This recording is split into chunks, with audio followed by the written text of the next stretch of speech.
Pek çok kaynakta gerek literatürdeki farklı yaklaşımlardan gerekse de politik tutumlardan dolayı Kürtlerin kimlik tanımı ile ilgili birçok başlığın ihtilaf konusu olduğu söylenebilir. Kürtlerin bir millet mi yoksa etnik grup mu olduğu hala tartışma konusudur. Kürtler konusunda milliyetçilik ile etnisitenin bağının nasıl kurulabileceği veya kurulamayacağı da tartışmanın bir diğer başlığını oluşturuyor. Kürt milletinin veya etnik kimliğinin ne zamandan beri var olabildiğine dair ortak bir fikir olmadığı gibi buna dair görüşler özellikle akademik söylemde önemli bir yer tutuyor. Buna karşın siyasi söylem ise çok daha keskin iddialara sahiptir. Millet veya etnik kimliğin oluşum sürecine dair milliyetçi veya etnisist yaklaşımlara bir başlangıç belirlemek de zor ola gelmiştir. Toplumsal, dinsel, ekonomik, dilsel ve benzeri aidiyetler de göz önünde bulundurulduğunda öncelik sıralamasında millet veya etnik grup kimliğinin nerede ve nasıl yer aldığı da bir diğer önemli belirsizlik konusudur. Kürtlerin siyasi iddia düzeyleriyle taleplerinin, devletten yoksunluklarının, zaman ve mekanın değişen şartlarının ve egemenlikleri altında bulundukları ülkelerdeki milliyetçi veya etnisist yaklaşımların kimlik kurgularına nasıl etkide bulunduğuna dair de ortak bir görüş bulunmuyor. Üzerinde mutabakata varılması zor bu hususların Kürtlerin kimlik kurgularına, dolayısıyla milliyetçi veya etnisist iddialarına ayırt edici bir özellik katıp katmadığı da tartışmalı bir başka başlıktır. Öncelikle Kürt kimliğine ilişkin dikkat çekilen bütün bu hususlarla ilgili ihtilaflı başlıklar, diğer bütün milliyetçi veya etnisist kimlik iddialarında da geçerli olduğu için ayırt edici bir mahiyet taşımıyor. Nihayetinde Kürtlerin de toplum olarak politik iddia düzeyleri ve talepleri tek düzeyli barındırmıyor. Kürtlerin farklı toplumsal özellikleri ve aidiyet biçimleri kimlik kurgularının şekillenmesinde etkili olabiliyor. Değişen zaman, mekan ve siyaset önceliklerinin yanı sıra egemen devletlerin siyasetleri, ayrı devletler arasında bölünmüş olmanın şartları, devletsiz olarak varlıklarını koruma gerçeği gibi birçok etken de Kürtlerin kimlik kurgularına etki edebilmiştir.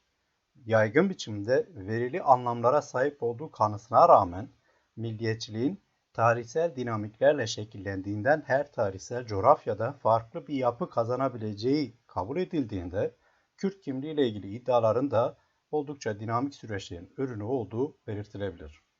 Bu genel girişten sonra konuya yaklaşık 400 yıl önce yaşamış olan ve Kürtlerin devletsizliklerine dair meşhur görüşleriyle bilinen Memuzi'nin yazarı Kürt şair Ahmed Hani'den bugüne Kürt kimliğine dair kurgunun nasıl şekillendiğine bakalım. Yaygın anlatıya göre Kürtler dilleri, inançları, gelenekleri, töreleri, mitleri, kültürleri, yaşam biçimleri, giyim kuşamları itibarıyla diğer bütün milletlerden farklı özellikler taşıyan Orta Doğu'nun kadim sakinlerindendir. Yakın zamana kadar aşiretli ve göçebe topluluklar halinde yaşayan Kürtlerin ana yurdu, bugün Türkiye, İran, Irak ve Suriye devletleri arasında bölünmüş Kürdistan'dır. Kürtlerin atalarına dair tarihsel izler milattan önceye dayanmakta ve ilk siyasi varlıkları da milattan önce 600'lü yıllardaki Med İmparatorluğu'dur. Zaman içinde Selahaddin Eyyubi gibi önemli siyasi figürler ortaya çıkarmasına rağmen Med İmparatorluğundan sonra bazı yerel beylikler ve devletler haricinde ciddi siyasi varlık gösterememiştir. 20. yüzyılın başlarına kadar Asur, Pers, Sasani, Roma, Bizans, Emevi, Abbasi, Selçuklu, Osmanlı, Safevi gibi imparatorlukların egemenliği altında kalan Kürtler, 1500'lü yıllardan 1800'lü yılların ortasına kadar Osmanlı İmparatorluğu bünyesinde beylikler halinde özerk yarı devlet konumunda siyasi varlıklarını korumuştur. Bu beyliklerin ortadan kaldırılmasıyla birlikte günümüze kadar bağımsız, federatif veya özerk politik statü için Kürtlerin kesintisiz isyanları olmuş ve bunlar çoğunlukla bastırılmıştır. Kürtler nüfus itibariyle Orta Doğu'nun dördüncü büyük milleti ve dünyadaki devletleşmiş birçok milletten daha fazla nüfusa sahip olmalarına rağmen devletsizdirler. Kürtlerle ilgili genel geçer olarak yapılabilecek ve çoğunlukla yapılan bu tarihsel özetten hareket edildiğinde bile Kürtlerin kimliğine dair siyasi ve akademik söylemlerin farklı biçimleriyle karşılaşmak mümkündür. Millet, milliyetçilik ve etnisite ile ilgili akademik ve siyasi literatürde yer edinen farklı yaklaşımlar, Kürtlerin kimlik tanımları konusunda da geçerlidir. Dolayısıyla Kürtlerin kimlik tanımının nasıl yapıldığını anlamanın bir yolu olarak Kürtlere dair milliyetçi ve etnisist yorumlara bakmak önemli sonuçlar verecektir. Kürt kimliğine dair söylemin büyük oranda geleneksel yani klasik tarih yazıcılığı çerçevesinde belirlendiği ileri sürülebilir. Akademik literatürü genellikle önemsemeyen ve büyük oranda siyasi öncelikleri gözeten geleneksel tarih yazıcılığının Alman tipi milliyetçiliğin bir versiyonunu oluşturduğu savunulabilir. Geleneksel Kürt tarih yazıcılığı konusunda Mehmet Emin Zekibek, Cemal Nebez, Celadet Ali Bedirhan, Abdurrahman Kasımlu, Doktor Said Kırmızı Toprak, Cemşit Bender, Tori, Ethem Hemgin, Kemal Burkay, Abdullah Öcalan gibi isimler sıralanabilir. Sadece Kürt yazar veya siyasetçilerin metinleri de değil, Kürtlerle ilgili yazılmış çok sayıdaki şarkiyatçı metinde de geleneksel tarih yazıcılığının esas alındığı kaydedilebilir. Bu nedenle Hamit Bozarslan'ın şu tespiti dikkate değerdir. Örneğin Kürtler hakkındaki kitapların klasik tarzda hazırlanması gerek Avrupa'da gerek Amerika'da yayınlansın, gerekse de Orta Doğu'da yayınlansın aynıdır. Coğrafya ile başlar, çok sıkça Kürdistan'ın dağlık görünüşünü vurgulamak amacıyla fiziki coğrafya, dil, din, müzik ve görenekler üzerine bilgiyle devam eder. Türkiye, İran, Irak ve Suriye Kürdistan'ının son safhasına ulaşmadan önce eski ve Osmanlı Kürdistan üzerinde durarak ilerler. Bu kusursuz mantıkla araştırma bir dizi yayınlarla kendini tekrar etmek ve tekrar üretmekle itham edilir. Kürt kimliğinin tarihsel oluşum süreçleri, bunu etki eden faktörler ve önerdikleri çerçeveler konusunda sahip oldukları ideolojik formasyona ve önceledikleri siyasi iddialara göre aralarında ciddi farklar bulunsa da geleneksel tarih yazıcılığını esas alan isimlerin en önemli ortak özelliği tarihselci ve dolayısıyla özcü olmalarıdır. Geleneksel Kürt tarih yazıcılarına göre Kürtler millet olarak tarihin eski çağlarından beri varlıklarını sürdürüyorlar. Tarihi önemli ve vazgeçilmez bir araç olarak kabul eden ve esasen milliyetçiliğin bir köken söylemi olduğu varsayımını, bazen bunun böyle olup olmadığını bile dikkate almadan sahiplenen gelenekselciler, Kürt milletinin tarihsel kökenine dair geçmişten izler bulmanın gayretindeler ve böylece Kürt kimliğinin ezel ebed sürekliliğini kurgulamaktan geri durmuyorlar. Gelenekselciler tarafından dil, kültür, coğrafya, inançlar, kahramanlar, gelenekler, ihanetler, zaferler vesaire de milletin tarihsel kimliğinin kurgusunun temel unsurları olarak ele alınır. Hatta gelenekselcilere göre tarım, devlet, din, yazı vesaire ilk olarak Kürt toplumu içinde ortaya çıkmış. Bu nedenle Kürdistan medeniyetin beşiğidir. Farklı egemen milliyetçilikler tarafından tahakküm altına alınmış ve varlığı tehdit veya inkar edilmiş kadim Kürt kimliğinin ispatlanması, korunması ve geleceğe taşınması gelenekselcilerin temel gayesidir.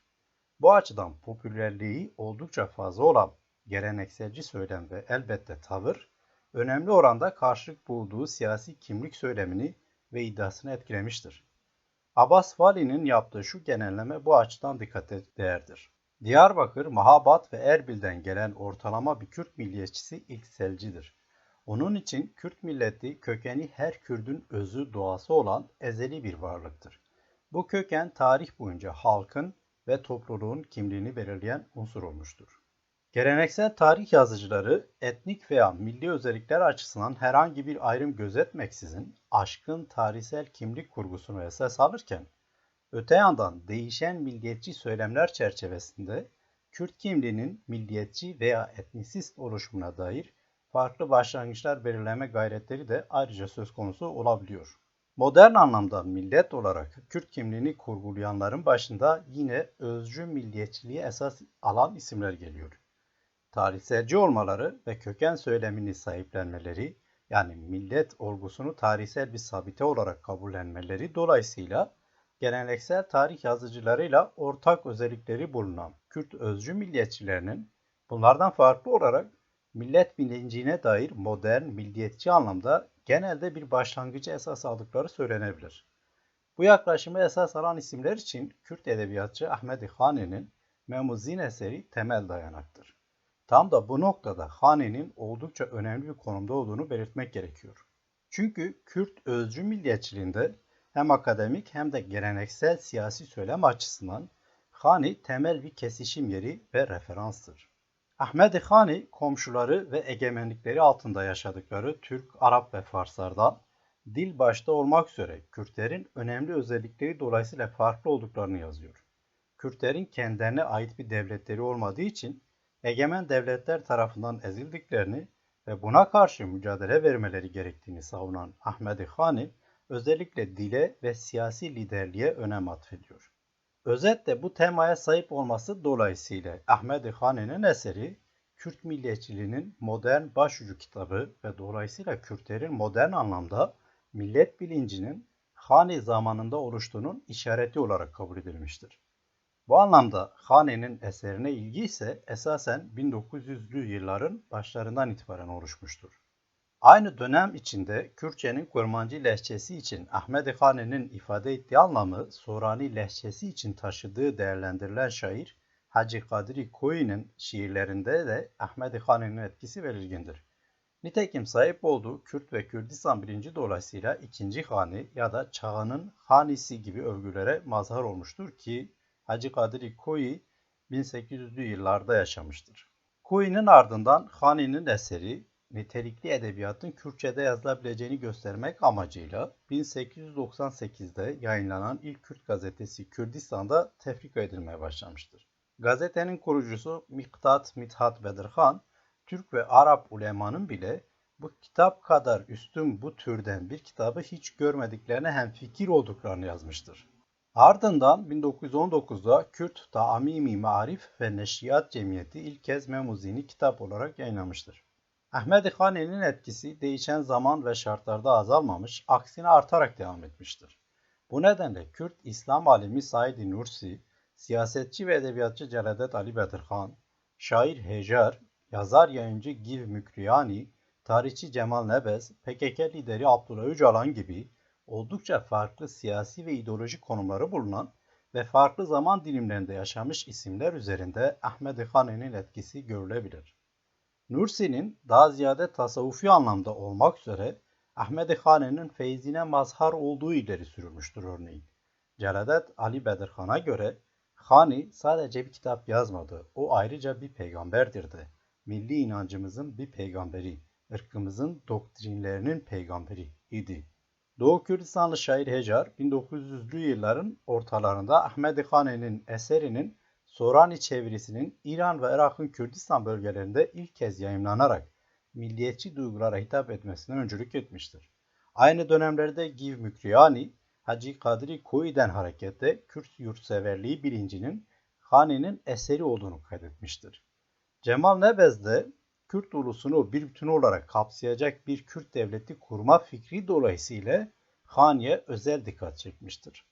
Türkiye'deki Kürt hareketinin kitlesel bir taban bulduğu 1990'lı yıllarda Abdullah Öcalan özellikle aşkın liderlik iddiasını savunabilmek amacıyla Ahmedi Hani'nin Kürt milleti için önemini yeniden vurgulamakla kalmamış, aynı zamanda kendisini eşdeğer konuma yerleştirmeye çalışmıştır.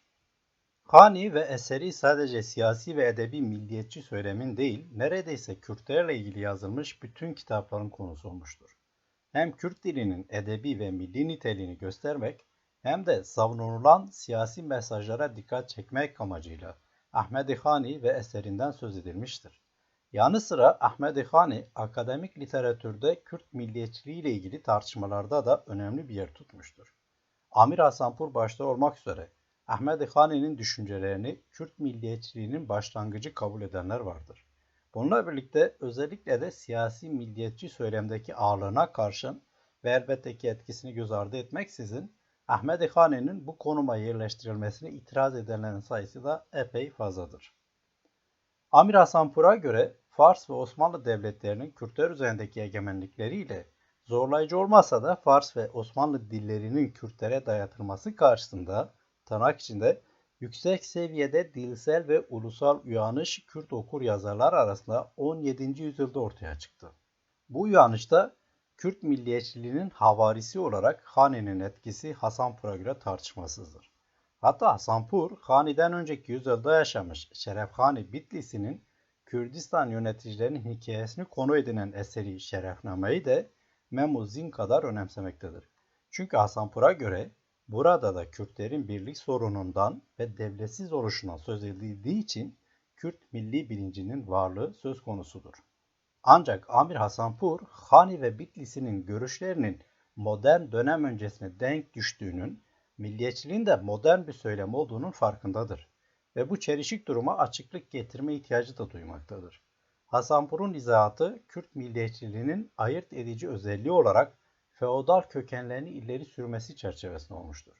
Hasanpur'a göre Kürt milleti kendi içinde sınıflara ayrılmış olsa da sınırları öncelikli olarak etnik ve kültürel unsurlarla, özellikle de dil ile belirlenmiş tarihsel bir topluluktur. Amir Hasanpur, milleti ortak dil, kültür, anayurt ve ekonomik hayat ile birbirine bağlanmış ve tarihsel olarak şekillenmiş topluluk olarak niteleyen genel geçer tanımı esas alıyor. Bu nedenle de onun için feodal veya burjuva sınıflarının olması ve milliyetçi iddiayı sahiplenmesi bu değişmez tarihsel özün görünürdeki anlatımlarından başka bir anlama gelmiyor. Ahmed Hani'nin Kürt milliyetçiliğinin başlangıcı olarak kabul edilmesine karşı ileri sürülen tezler ise Amir Hasanpur'un da farkında olduğu üzere milliyetçiliğin modern bir söylem olmasından kaynaklanıyor. Milliyetçiliğin bir köken söylemi olduğu iddiasına karşı çıkan özcü ve yapısalcı yorumlarının ise tarihselci ve indirgemeci olduğunu savunan Abbas Vali'ye göre Kürt milliyetçiliği söyleminde Hani'ye yer vermek anakronik bir durumdur. Çünkü Hani modern öncesi bir söyleme ve dolayısıyla krallık gibi bir egemenlik iddiasına sahip iken milliyetçilik modern anlamda halk egemenliğine dair talepleri içeren kimlik ve hak söylemidir. Hakan Özoğlu da Hani'nin arzuladığı devletin modern ulus devlet olmadığını, dolayısıyla Hani'nin dile getirdiği Kürtlerin Fars ve Osmanlı devletlerinden şikayetlerinin ve bir hükümdar taleplerinin kendi başına Kürt milliyetçiliğinin alameti olarak değerlendirilemeyeceğini ileri sürmüş ve eklemiştir. Şöyle diyor. Esasında ancak 20. yüzyılın başlarında Batı milliyetçilik kavramının Kürt topluluğuna nüfuz etmesinden sonradır ki Memuzin Kürtler için milliyetçi yazının bir başyapıtı haline geldi ve onları politik olarak harekete geçirdi. Sonuç olarak bunun milliyetçi yazın olarak değerlendirilmesine sebep olan şey destanın kendisi değil, onun geriye dönük yani retrospektif olarak böyle kabul eden milliyetçi çağın entelektüel ortamıdır. Bir başka eleştirel yorum geliştiren Martin van Brunesen ise Hani'nin en azından terimin modern anlamıyla bir milliyetçi olmadığını savunmuştur. Ancak Kürt milliyetçiliğinin her ne kadar toplumsal açıdan güç olması yeni bir olgu ise de bu durum geçmişte bir Kürt milli bilincinin olmadığı anlamına gelmediğini kaydeden Brunesen, tırnak içinde onun eserinin özellikle de Memuzi'nin haklı olarak ona Kürt milliyetçiliğinin babası dedirtecek kadar Kürt hareketinin gelişmesinin tüm safhalarında bir rol oynadığını vurgulamakta ve şöyle eklemektedir. Milliyetçilerin sonraki nesilleri Ahmed Hane'nin eserinde kendi fikirlerini keşfedebildi. Kürtlerle ilgili önemli referans çalışmalara imza atan Rus Kürdolog Basil Nikitin de Hane'nin Kürtler için önemli değinmiştir. Nikitin eğer 11. yüzyılda benzer bilince sahip bir Han yaşamış olsaydı Kürtlerin tarihinin başka şekilde gelişmiş olabileceğini savunmuştur. Ahmed Hani ile ondan yaklaşık 200 yıl sonra yaşamış olan Hacı Kadiri Kui'nin iki büyük şair olduğunu kaydeden Vadi Civade'ye göre de İranlılar için Firdevsi ne anlam ifade ediyorsa Hani de Kürtler için benzer anlamı taşıyor. Benzer yoruma sahip bir diğer isim de Maherdat İzadi'dir. Hasanpur gibi Hani'nin yanına Şerefhani Bitlisi'yi de ekleyen İzadi, modern anlamda milliyetçiliğin olmasa da bir pan-Kürt milli bilincinin oluşmasında bu iki ismin öncü olduğundan emindir. İsmail Beşikçi de Hani'nin kendine has özelliğine ve önemine dikkat çekiyor. Beşikçi'ye göre 17. yüzyılda Kürt milli duygularının yoğun bir şekilde dile getirilmesi Ahmed Hani'ye has bir özelliktir. Hani ile ilgili eleştirel yaklaşımlar aynı zamanda Kürt milliyetçiliğinin başlangıcı ve niteliği ile ilgili farklı görüşleri de içeriyor. Bir görüşe göre modern anlamda millet tanımını esas alan Kürt milliyetçiliğinin ve dolayısıyla modern Kürt hareketinin başlangıcını 1800'lü yılların ilk yarısındaki Bedirhan Bey'in isyanına kadar götürmek mümkündür. Önemli bir kesim de Vadi Civade'in görüşüne katılarak 1880'li yılların başlarındaki Şeyh Ubeydullah isyanını Kürt milliyetçiliğinin başlangıcı kabul ediyor. Bir diğer görüşe göre de Kürt milliyetçiliği 20. yüzyılın başından itibaren oluşmaya başlamıştır. Osmanlı'nın modernleşme hamlesinin bir parçası olarak merkeziyetçiliğe esas alması ve böylece yarı devlet konumundaki özel Kürt beyliklerinin siyasi, idari, ekonomik, kültürel ve toplumsal varlıklarını ortadan kaldırmaya çalışması karşısında 1800'lerin başında ortaya çıkan ve 1840'larda Bedirhan Bey isyanı ile son bulan Kürt tepkisinin esasında milli varlığın ve kimliğin korunmasına dair hassasiyeti ve çabayı içerdiği için milliyetçi bir nitelikte olduğunu savunanlar olmuştur. Buna karşın Vadi bir gerçek olarak Kürtlerin 12. yüzyıldan beri milli benliklerinden haberdar olduklarını ve 19. yüzyıl boyunca da her yeni isyanla Kürt milli bilincinin hız alarak geliştiğini belirtmiştir. Ancak Civade'ye göre bu gelişmeler her ne kadar modern anlamda milliyetçilikle karıştırılsa da 1880'lerin başındaki Şeyh Ubeydullah isyanına kadar bu safhaya ulaşılamamıştır. Mehmet Emin Zeki Bek gibi bazı isimler ise geleneksel feodal sınıfların Kürt hareketlerinin öncülüğünü yapmış olmaları, Kürt toplumunun yarı göçebe ve aşiret formunu koruması ve dolayısıyla modern milletin varlığı için gerekli olan orta sınıf ve burjuvazinin yokluğu gibi nedenlerden hareketle Kürt milliyetçiliği için 20. yüzyılın öncesinde bir başlangıç tayin etmenin zor olduğunu savunuyorlar. Martin van Brunesen de farklı bir tarih ve milliyetçilik yorumuna sahip olmakla birlikte benzer bir çerçeveden hareket ediyor. Şöyle diyor: bir milli uyanış ilkin bir toplumun üst sınıfları arasında ortaya çıkabilir. Ama o toplumun orta ve alt tabakası o uyanışı paylaşmadığı sürece bir ulustan bahsetmenin çok anlamı yok. Brunesen'e göre 20. yüzyılın başında bile Kürtler için durum bundan ibaretti. Kemal Kirişçi ve Gerrit Winrow göre de 1900'lerin sonlarına kadar da Osmanlı İmparatorluğu bünyesindeki topluluklar etnik kimliklerinin bilincinde değildi ve kendilerini daha çok dini kimlikle tanımlamışlardı. Kürt milliyetçiliğinin gelişimi için de bu durum söz konusudur ve göz önünde bulundurulması gerekiyor. 1880-1920 aralığında kabul edilebilecek Kürt milliyetçiliğinin ilk dönem taleplerinin kültürel olduğuna, siyasal taleplerin ise Osmanlıcılıktan ayrılmayı içermediğine işaret eden Hamit Bozarslan, bu nedenle henüz olgunlaşmamış Kürt milliyetçiliğinin esasen 1920'lerden itibaren aşiret ve dini yapıların katılımı sonrasında kitleselleşmesiyle oluşmaya başladığını ileri sürüyor. Bozarslan, Kürt milliyetçiliğinin Türk ve Ermeni milliyetçiliklerinden etkilendiğini de belirtiyor.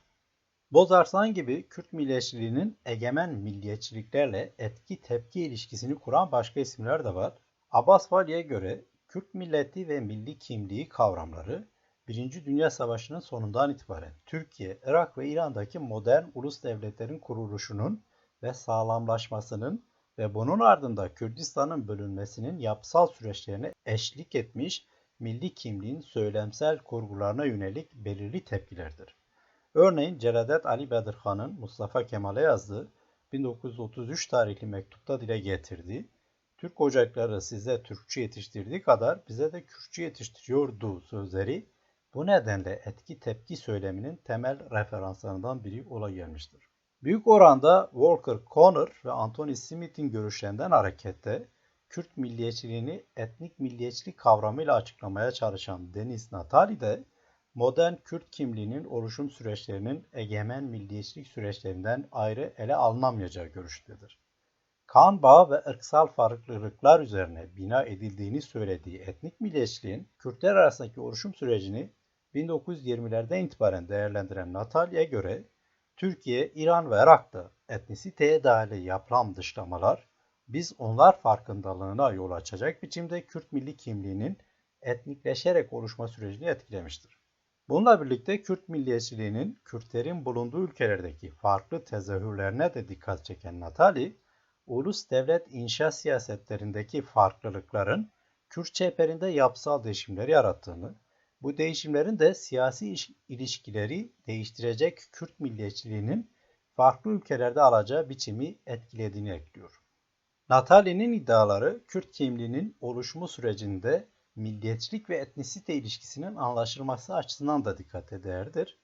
milliyetçiliğin ve milli kimliğin, siyasi elitin ve onun kurumsal mekanizmalarının isteği üzerine yaratılmasının güç olduğuna, ancak buna karşın sınırlı biçimde yapılandırılabileceğine inanan Natali, söz konusu sınırı her grubun tarihsel, kültürel, siyasal ve ekonomik gerçekleriyle çiziyor. Milli kimlik için dil ve inançlar gibi nesnel grup özelliklerinin önceden var olan bir temel sağladığını savunan Natali, bu etnik özelliklerin modern anlamda Kürt milli kimliğine dönüşmesini ise şöyle açıklıyor. Etnisite modern öncesi bir geçmişte kökleştiği için değil, tersine modern devlet sisteminde dışlama ve dahil etmeyi belirleyen merkezi hükümetler tarafından kullanılan siyasi kimliklerin kategorisi olduğu için Kürt kimliğinin temeli haline gelmiştir.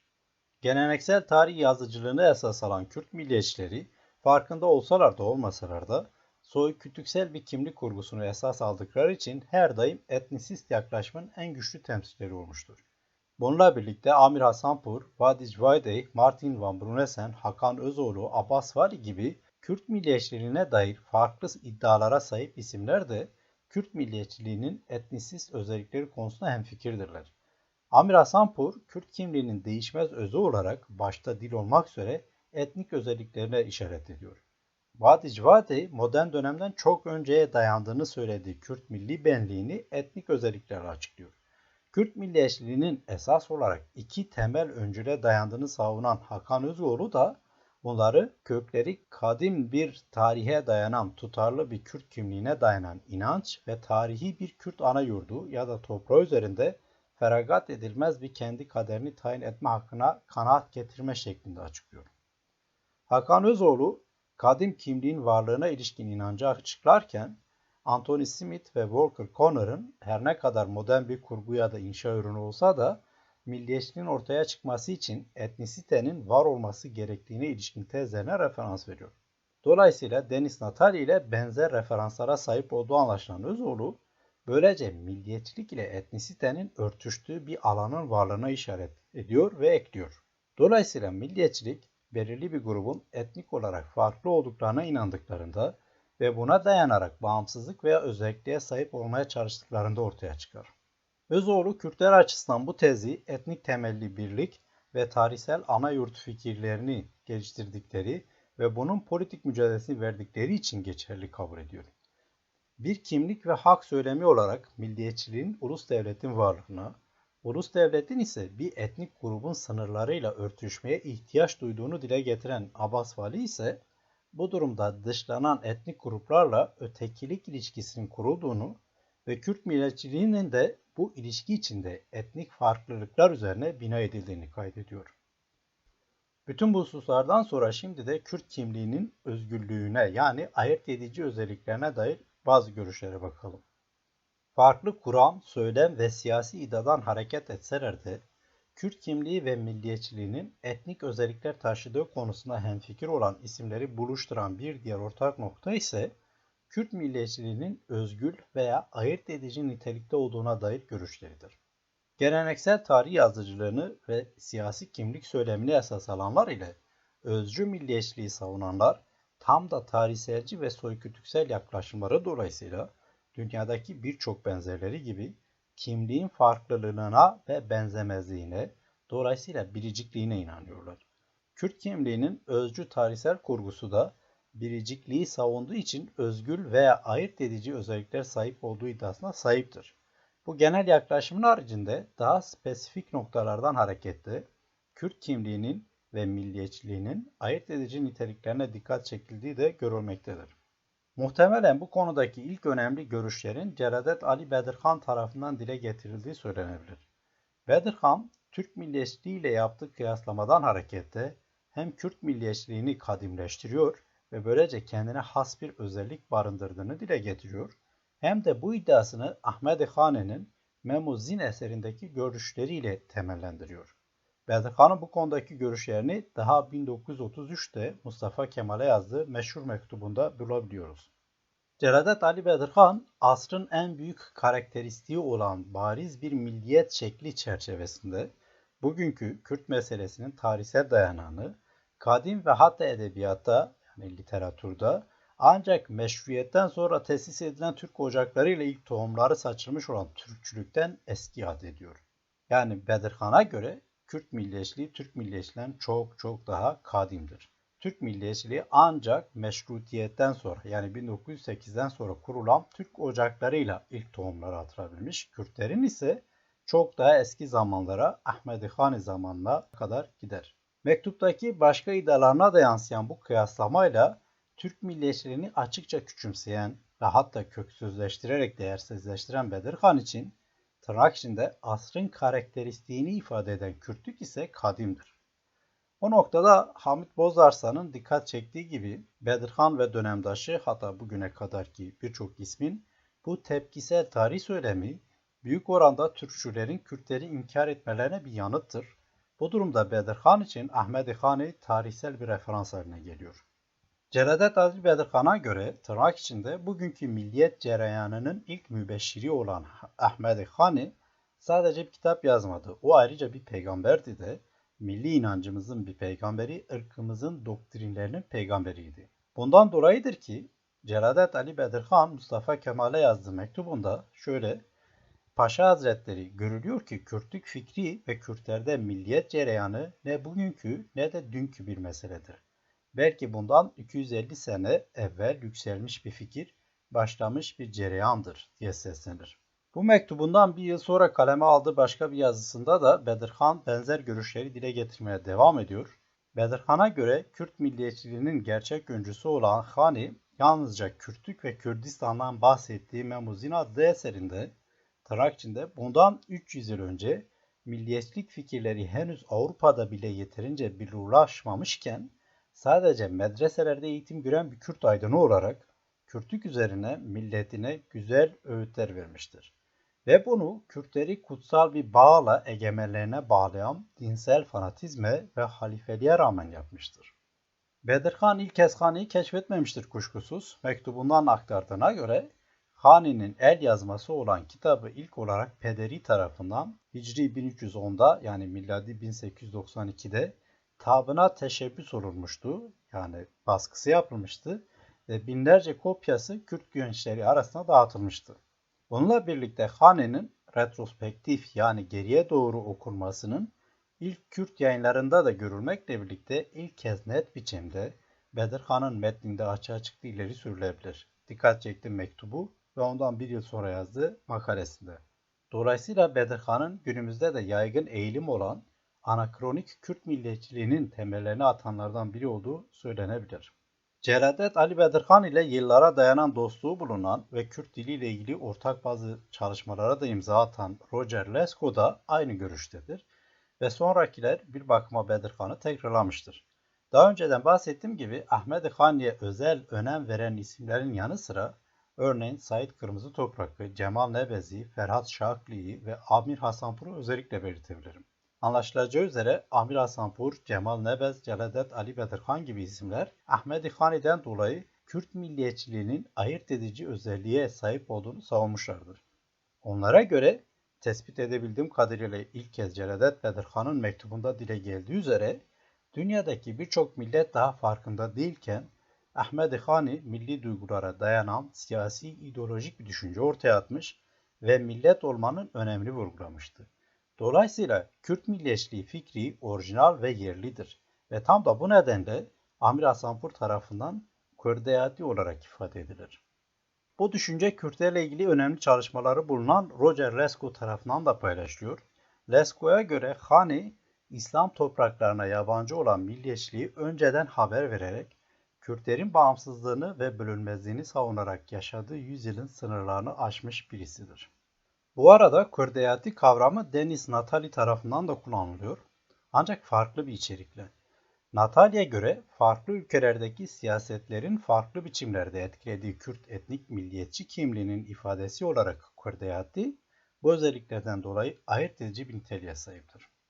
Abbas Vali ise Kürt milliyetçiliğinin ayırt edici niteliğini Avrupa'daki klasik milliyetçilikle yaptığı kıyaslama üzerinden vurguluyor. Bazı yönlerden Deniz Natali'nin görüşlerini çağrıştırsa da Abbas Vali iddiasını şöyle temellendiriyor. Kürdistan'da Kürt kimliğinin reddi ve sivil toplumun yok edilmesi bu tarz Türkiye, Irak ve İran gibi çok etnili ulus devletlerde tek bir milli kimliğin inşasının zaruri koşullarıydı.